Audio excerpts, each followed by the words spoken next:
नीतीश ओम तिवारी। हम आपको जो खबर के बारे में रुख करेंगे वह खबर कुछ हट के रहेगा। हट के इसलिए कह रहे हैं चूँकि हमारे जो बगल में जो शख्स खड़े हैं ये आरटीआई एक्टिविस्ट भी हैं, साथ ही साथ आरटीआई एक्टिविस्ट होने के बाद इन्होंने पार्टी में सम्मिलित हो चुका है, जो पार्टी झारखंड की सरकार की गतिविधियों को माने मुखिया के रूप में कार्य कर रही है।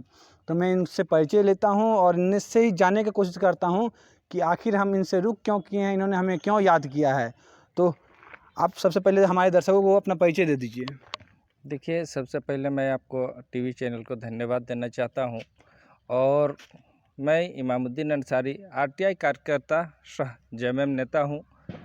मैं आपके चैनल के माध्यम से लोगों को ये बताना चाहता हूं कि अभी जो झारखंड में एक ईडी का आबो हवा है, ये झारखंड में ही नहीं पूरे देश में एक ईडी का आबो हवा चल रहा है, जो केवल गैर भाजपा मंत्री, विधायक और सांसद, मुख्यमंत्री वगैरह को टारगेट किया जा रहा है।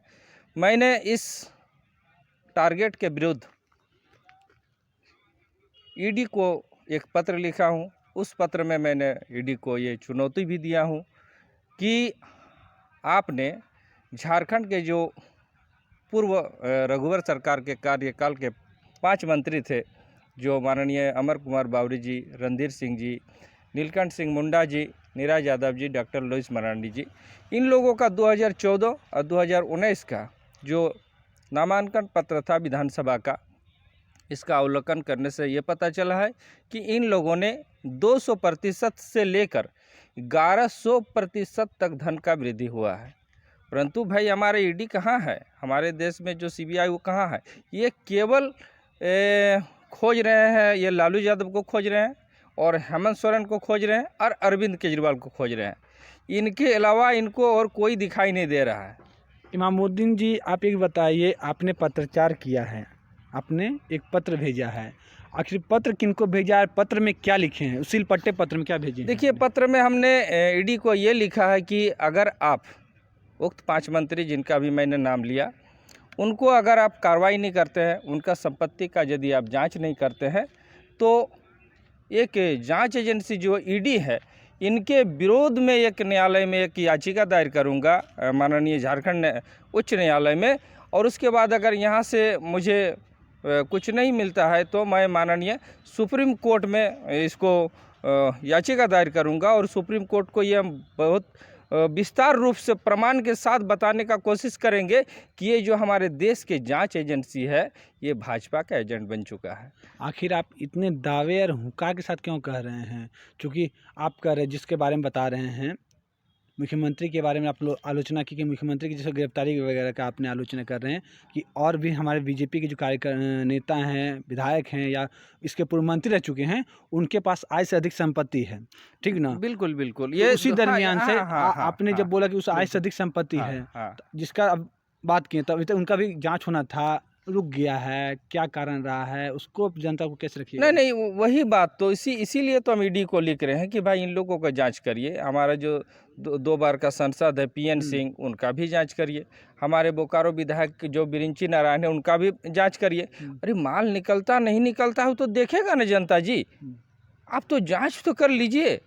आप खाली देख रहे हैं कि जेएमएम से है, इसको लपेटे में ले लो, ये कांग्रेस का है, इसका लपेटे में ले लो, ये आरजेडी से है, ये तृणमूल कांग्रेस से है। अरे मतलब यही लोग खाली माल रखा है। इमामुद्दीन जी, भाजपा वाला दूध का देखिए, ईडी को मैं यही कहता हूं कि एक आंख में काजल और एक आंख में लुआठी मत डालिए, ठीक है? या तो आप दोनों में काजल डालिए या तो दोनों में लुआठी डालिए।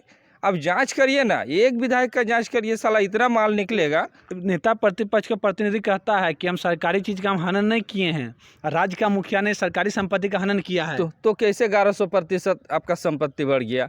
आपका जब 2014 का 2019 का जब आपका ये जो नामांकन पत्र का अवलोकन करिए ना भाई, आप देख लीजिए उनके पास संपत्ति कैसे बढ़ गया, कितना वेतन है उनको, 5 साल में कितना रुपया कमाते हैं, कहाँ से इतना संपत्ति हुआ?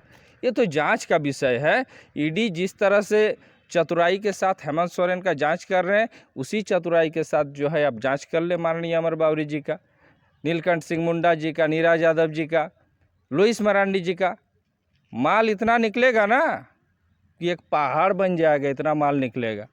आप इन सभी गतिविधि देखते हैं तो चंदन की जनता, खासकर चंदन या बोकारो, हम बोकारो ज़िले की बात करते हैं, ज़िले की जनताओं को साथ में इन सभी गतिविधियों को देखने के बाद उनके मनों में क्या राय उत्पन्न होती, उन लोग भी तो कुछ कर सकते हैं। देखिए, ये लोकतंत्र है, सबका अपना अपना मर्जी है, बाकी क्या करेंगे मुझे पता नहीं, लेकिन मैं तो एक बिगुल फूंक दिया हूँ। ठीक है, अंजाम जो भी होगा इस 5 मंत्री के विरोध में मैं ईडी को बार बार आवेदन भेजूंगा, कम से कम 9 बार, चूँकि माननीय आप ईडी को चिट्ठी लिखे हैं, आरटीआई एक्टिविस्ट के नाते लिखे हैं कि झारखंड मुक्ति मोर्चा के नाते लिखे हैं? देखिए, झारखंड मुक्ति मोर्चा और आरटीआई एक्टिविस्ट मायने नहीं रखता है। ये कि हम हिंदुस्तान के एक नागरिक हैं। सबसे पहला मेरा कर्म और धर्म बनता है कि अगर कोई नाजायज करता है तो उसके विरुद्ध आवाज़ उठाना हमको बहुत लाजिम है। अगर ईडी ने गैर भाजपा पर कार्रवाई कर रहे हैं तो भाजपाइयों पर भी कार्रवाई करें, तब हम जानेंगे कि हमारे जो लोकतंत्र में जो ईडी का जो व्यवस्था है वो सही ढंग से काम कर रहा है। अन्यथा मैं उनके ऊपर आरोप लगाने के लिए कोर्ट जाऊंगा। ये कोर्ट जाने की बात करें, कब तक की अपने सीमाएं? देखिए, इनको 9 बार नोटिस भेजा जाएगा, 9 बार आवेदन पत्र भेजेंगे। एक बार भेजे हैं, अब फिर प्रत्येक सप्ताह एक आवेदन हम भेजेंगे। हमारा जब ये 9 बार हो जाएगा तो हम सारा डॉक्यूमेंट्स लेके झारखंड उच्च न्यायालय में एक याचिका दायर करेंगे कि ईडी जो है पक्षपात कार्रवाई कर रहे हैं। हम दिखा दे रहे हैं कि कहाँ कहाँ माल है, हम डिनोट कर दे रहे हैं। हाँ, ईडी को दिखा दे रहे हैं कि चलो हम दिखाते हैं किसका किसका कहाँ कहाँ माल है, चलो हम दिखाएंगे। ओ मतलब खाली मतलब भाजपा माने जयमा वाला चोर है ना, अब भाजपा वाला साधु वो महा चोर है। अब देखिए, समझे।